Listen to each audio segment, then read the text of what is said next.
ഉണ്ണിയമ്മേ കുമ്പടി വന്നു. പ്രതിപക്ഷം പ്രതിരോധത്തിലായ ഘട്ടങ്ങളൊക്കെ അങ്ങ് എണ്ണി പറയുമ്പോൾ അത് അങ്ങയുടെ സ്വാതന്ത്ര്യമാണ്, അവകാശമാണ്. പക്ഷേ അത് ഈ ചർച്ച മുന്നോട്ട് പോകുന്ന ഘട്ടത്തിൽ അങ്ങേക്ക് ഉന്നയിക്കാമെന്നാണ് എനിക്ക് വിനീതമായി പറയാനുള്ളത്. ഇന്നും കിട്ടിയില്ലേ? എന്തായിരുന്നു വിഷയം? മിസ്റ്റർ ചീഫ് മിനിസ്റ്റർ എന്നതിൽ ജഡിതിയിൽ പ്രകോപിതനാകേണ്ട എന്ത് സാഹചര്യമായിരുന്നു പിണറായിക്ക്?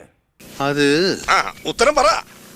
അത് പക്ഷെ അതിനു മുമ്പ് അങ്ങയൊരു ഏകപക്ഷീയമായ തീർപ്പ് കൽപ്പിക്കൽ നടത്തി. ഈ ഒരു മാറ്റവും ഇല്ലല്ലോ. അടിയന്തര പ്രമേയ ചർച്ചയിൽ പ്രതിപക്ഷത്തിന് എന്തോ മുന്നേറ്റം ഉണ്ടായെന്നും ഇടതുപക്ഷത്തിന് എന്തോ തിരിച്ചടി നേരിട്ടു എന്നും അതിനെ സംബന്ധിച്ച് അങ്ങയുടെ വാദത്തോട് വിയോജിച്ചുകൊണ്ട് ഞാൻ എന്റെ ഭാഗം എന്തോ അലമ്പുണ്ടാക്കാൻ വന്നിരിക്കുക.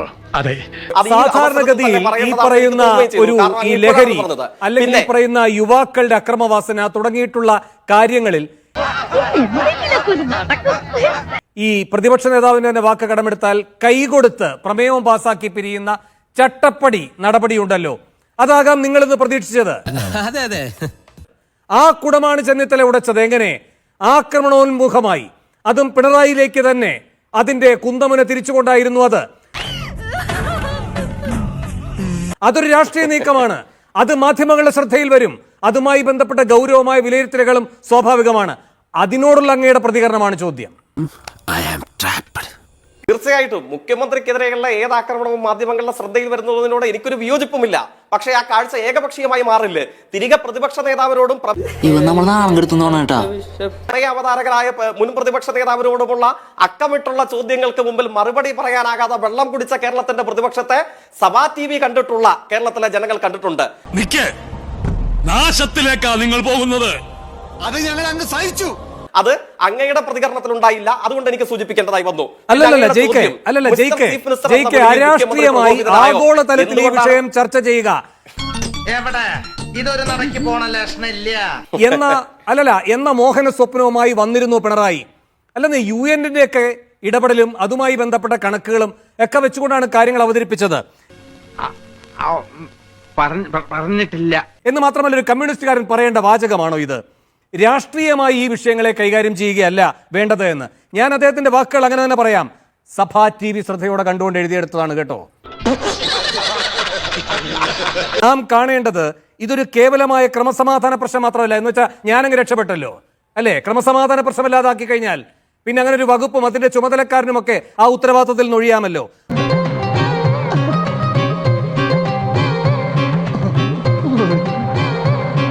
അതിനപ്പുറത്താണ്, അതായത് സാമൂഹിക മാനമുള്ള അതിഗൗരവമായ വിഷയമാണിത്.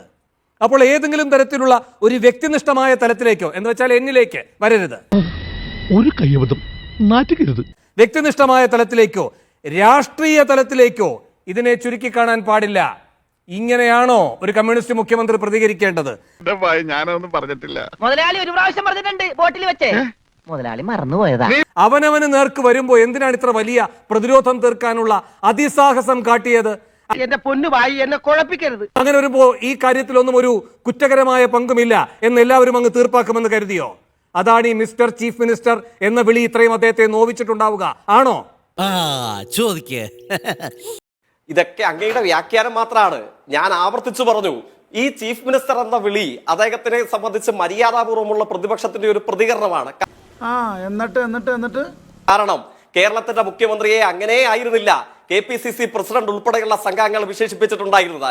ഞാൻ ആ വാക്പ്രയോഗങ്ങളുടെ ഭൂതകാല ചരിത്രത്തിലേക്കൊന്നും പോകുന്നില്ല. ആവേശം കൊണ്ട് ഓരോന്ന് വിളിച്ചു പറഞ്ഞ് തടിയേടാക്കണ്ട, പണിയെടുക്കാതെ ജീവിക്കാൻ നോക്ക്. പിന്നെ അങ്ങ് അദ്ദേഹം പ്രകോപിതനായി എന്നുള്ളത് നിങ്ങളുടെ വ്യാഖ്യാനമല്ലേ? അദ്ദേഹം തൊട്ടടുത്ത അവസരത്തിൽ എന്താ പറയുന്നത്? ഈ ചർച്ചയുടെ മെറിറ്റിൽ നിന്നുകൊണ്ടുള്ള പ്രതികരണമായിരുന്നില്ല പ്രമേയ അവതാരകൻ നടത്തിയിട്ടുണ്ടായിരുന്നത്. പട്ടിയുടെ വാല് പന്തിരാണ്ട് കാലം കൊള്ളിട്ടിട്ട് എന്താ കാര്യം? പട്ടിക്ക് കൂടി തോന്നണ്ടേ അത് നിവർത്തിയെടുക്കണോന്ന്? കഷ്ടം. ഇത് കേവലമായ ഒരു ക്രമസമാധാന പ്രശ്നമല്ല, അതിനപ്പുറമാണ്. അതായത് സാമൂഹിക മാനമുള്ള അതിഗൗരവതരമായ വിഷയമാണ്. ഇങ്ങനെ ഈ കാര്യത്തെ പിന്നെ അവതരിപ്പിച്ചാൽ പിന്നെ ആർക്കും ഒരു പ്രയാസവും ഉണ്ടാകില്ലല്ലോ. ചൂടാണ്ട് ഇല്ല, കൈകൊടുത്ത് പിരിയാമെന്ന് വിചാരിച്ചു, അതിന്ന് നടന്നില്ല. JK അങ്ങ് ഇപ്പൊ പറഞ്ഞ പ്രതികരണം ഉൾപ്പെടെ എനിക്ക് തോന്നുന്നു അങ്ങ് ഒരു 2 മിനിറ്റിനിടയിൽ 3ാമത്തെ തവണയാണ് ആവർത്തിക്കുന്നത്. നിനക്ക് പറ്റൂലേ, കളഞ്ഞിട്ട് പോടേ, കുറെ സമയമായിട്ട് കളിയാകണ്. അങ്ങ് ആവർത്തിച്ചു, അങ്ങക്ക് ഇഷ്ടമുള്ള അത്രയും ആവർത്തിച്ചു. അങ്ങ് ആവർത്തിച്ച് മതിയായതിനു ശേഷം എനിക്ക് മറുപടി പറയാനുള്ള അവസരം നൽകണം. കാരണം മറുപടി പറയണം. മറുപടി കിട്ടാത്തതുകൊണ്ടാണ് ചോദ്യം ആവർത്തനമായി അങ്ങേക്ക് തോന്നുന്നത്.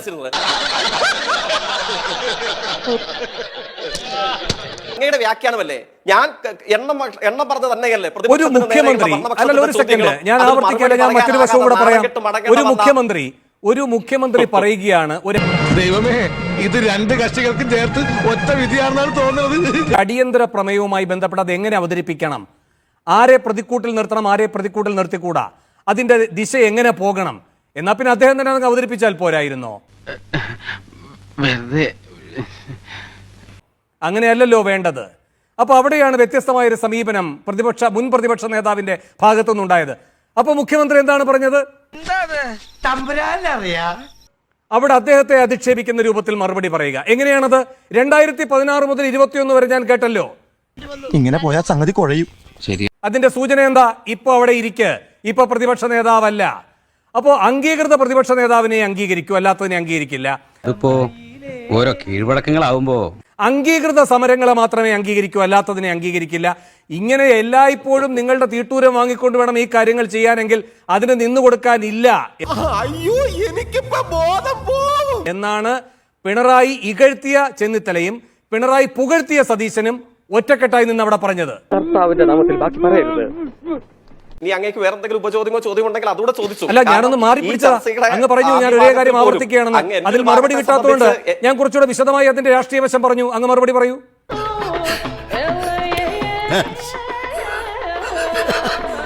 ഞാൻ മറുപടി പറയില്ല എന്ന് അങ്ങോട്ട് പറഞ്ഞില്ലല്ലോ. അങ്ങ് ഈ അടിയന്തര പ്രമേയ അവതരണത്തെ കേരളത്തിലെ പ്രതിപക്ഷം അസാധാരണമായ വിജയം കൈവരിച്ചൊരു യുദ്ധഭൂമികയും അതിന്റെ പടനായകനുമായി അങ്ങ് അവതരിപ്പിക്കാൻ ശ്രമിച്ചു. ഇവിടെ പറയുന്ന നിനക്കില്ലേലും കേൾക്കുന്ന എനിക്കില്ലടാ ഒരു ചളുപ്പ്. എനിക്ക് അതിനോട് വിയോജിപ്പുണ്ട്. ഞാൻ എണ്ണം പറഞ്ഞ കാര്യങ്ങൾ ചോദിക്കാൻ തുടങ്ങിയപ്പോൾ മുതൽ അങ്ങേക്ക് വിരളിയായി. അങ്ങ് അതിൽ തുടർച്ചയായി ഇടപെട്ടുകൊണ്ടേയിരുന്നു. ബാർ വിൽപ്പനയും മദ്യശാലയും നടത്താത്ത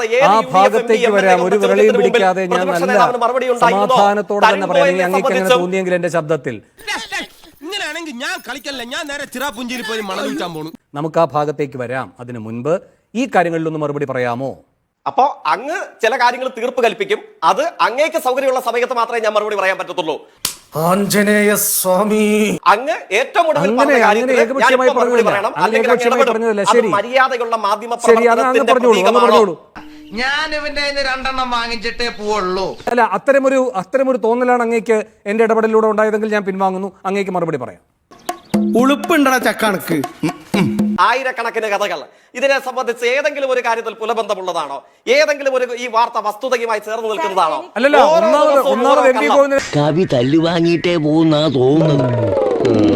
നിശ്ചയിച്ചിട്ടില്ല. പിന്നെ മുൻപ് തൊടുപുഴ ലേഖകൻ PB-യിലെ നടക്കുന്ന കാര്യങ്ങൾ അറിയുന്നുണ്ടോ എന്നൊക്കെ പറഞ്ഞ ആളിന് തന്നെ ഇപ്പൊ പറയേണ്ടി വന്നിട്ടുണ്ട് ആ രൂപത്തിലുള്ള വിഭാഗീയതയില്ല എന്ന്. ആ ആളിന് പറയേണ്ടി വന്നിട്ടുണ്ട്, ആ ആളുള്ള പ്രസ്ഥാനത്തിന് പറയേണ്ടി വന്നിട്ടുണ്ട് ഇപ്പോൾ ആ രൂപത്തിലുള്ള വിഭാഗീയതയില്ലെന്ന്. ഞാൻ തർക്കത്തിലേക്ക് പോകുന്നില്ല. ഞാൻ ഒറ്റ കാര്യമേ പറഞ്ഞുള്ളൂ. ഇവിടെ MV ഗോവിന്ദനെ കോട്ട് ചെയ്തുകൊണ്ടൊരു വാർത്ത മനോരമ കൊടുത്തിട്ടുണ്ട്. അത് നിങ്ങളാരും നിഷേധിച്ച് കണ്ടിട്ടുമില്ല. എനിക്ക് അത്രയുള്ളതിൽ വാദം. നീ അറിഞ്ഞ ഞാൻ പിന്നെ MV ഗോവിന്ദൻ ഏറ്റവും കൂടുതൽ സംസാരിച്ച ജയിക്കാണ്. ഒന്ന് ആലോചിച്ചാൽ മതി. വേഗം ചിന്തോ. ജയിക്ക് ഈ ചർച്ചയിൽ ഏറ്റവും കൂടുതൽ സംസാരിച്ച ജയിക്കാണ്. എന്തോ അലമ്പുണ്ടാക്കാൻ വന്നിരിക്കുക. അതെ, ജയിക്ക് ഇന്ന് അല്ല വേണോ? ഞാൻ ചോദിക്കുന്ന ഒറ്റ കാര്യമുള്ളൂ. ജയിക്ക് വിഷമിക്കില്ല. ജയിക്ക് ആദ്യത്തെ 17-20 മിനിറ്റ് സംസാരിച്ചപ്പോ ഞാൻ ഇടപെട്ടില്ലല്ലോ. എന്തോന്ന് അടവ് എവിടെ നിന്ന് കിട്ടിയോടോ ഈ ഉണ്ടാക്കണേ? ജയിക്ക് സംസാരിച്ച ഒരു ഘട്ടത്തിൽ ഞാൻ ഇടപെട്ടില്ല. ജയിക്കിന് ഈ മര്യാദ ഇല്ലാത്തത് പിണറായി വിജയൻ പഠിക്കുന്നുണ്ട്. ആ മര്യാദ ഇല്ലാത്തതുകൊണ്ട് അത് എന്താ പഠിപ്പിക്കുന്നത്? ഞാൻ ഒറ്റ കാര്യം ചോദിക്കുന്നുള്ളൂ. സാരില്ലടാ, നീ എവിടെ പരിപാടി അവതരിപ്പിച്ചാലും ഇത് തന്നെയാണല്ലോ നിന്റെ വിധി. തൽക്കാലം ഇത്രയും മതി. വരട്ടെ.